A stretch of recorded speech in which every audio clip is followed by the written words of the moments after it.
हरे कृष्णा, राधे राधे, जय श्री श्याम। दोस्तों, आज करने वाले हैं कार्तिक महात्मा का अध्याय 18। तो चलिए 2 मिनट भगवान का ध्यान कर लेते हैं। इसके बाद में व्रत की कथा शुरू करेंगे। बोलो कृष्ण कन्हैया लाल की जय।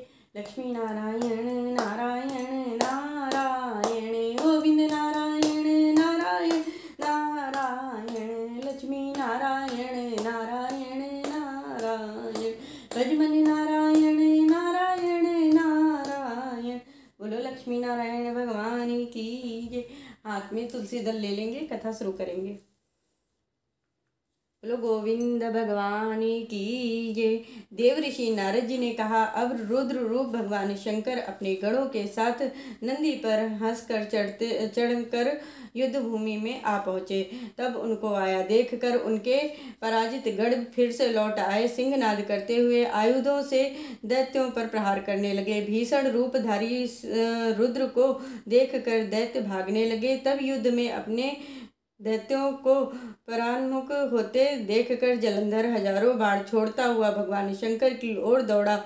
उसके साथ शुंभ निशुंभ आदि वीर भी क्रोधित होकर अपने ओठों को काटते हुए भगवान शंकर की ओर दौड़े।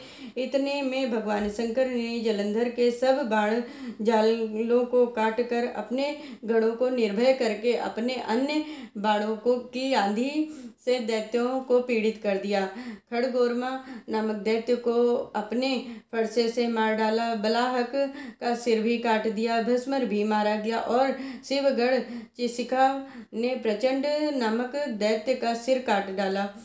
किसी को शिव जी के बैल ने मारा। कई उनके बाणों द्वारा मारे गए। यह देखकर जलंधर अपने शुंभ आदि दैत्यों को धिक्कारने लगा और भयभीत को धैर्य देने लगा। पर किसी भी प्रकार भयग्रस्त दैत्य दोबारा युद्ध भूमि में आने को तैयार न हुए। दैत्य सेना ने पलायन किया। पर तब महाक्रुद्ध जलंधर शिव जी को अपनी ओर ललकारने लगा। साथ ही उनके 70 बाण उसने 70 बाण मारकर शिव जी को दग्ध कर दिया और बहुत से बाणों का प्रहार किया। शिव जी उसके बाणों को काटते रहे, यहाँ तक कि उन्होंने जलंधर की ध्वजा, छत्र और धनुष को भी काट गिराया। फिर 7 बाण मारकर उसके शरीर को आघात पहुंचाया। धनुष के कट जाने पर जलंधर ने एक प्रचंड बाण मारकर उसकी गदा के टुकड़े टुकड़े कर दिए। तब उसने समझा कि मुझसे अधिक बलवान है। अतः उसने गंधर्वी माया उत्पन्न कर दी। अनेक गंधर्व अप्सराओं के गण उत्पन्न हो गए। वीणा, मृदंग आदि गाजो बाजों के साथ नृत्य करने लगे और गाना गाने लगे। इससे अपने गणों सहित रुद्र भी मोहित हो गए। उन्होंने युद्ध बंद कर दिया और काम मोहित जलंधर बड़ी शीघ्रता से त्रिनेत्र भगवान शंकर का रूप धारण करके वृषभ पर बैठकर पार्वती जी के पास जा पहुंचा। उधर जब पार्वती जी ने अपने पति को आते देखा तो सखियों का साथ त्याग दिया और आगे आई। पार्वती जी को आते देखकर कामातुर जलंधर का वीर पतन हो गया और उसके पतन से वह जड़ भी हो गया। गौरी ने उसे दानव समझा और वहां से अंतर्ध्यान होकर उत्तर की ओर मानस पर चली गई। तब वहां पार्वती जी को न देखकर जलंधर फिर शिव जी की ओर लौटा। उधर पार्वती जी ने भगवान विष्णु को बुलाकर दैत्य दन का सब कृत्य बताया और कहा कि यह प्रश्न किया कि आप इससे अवगत हैं। भगवान विष्णु ने हाथ जोड़कर और सिर नवाकर उत्तर दिया, आपकी कृपा से मुझे यह सब ज्ञात है। हे माता, जो आज्ञा हो मैं उसका पालन करूंगा। जगत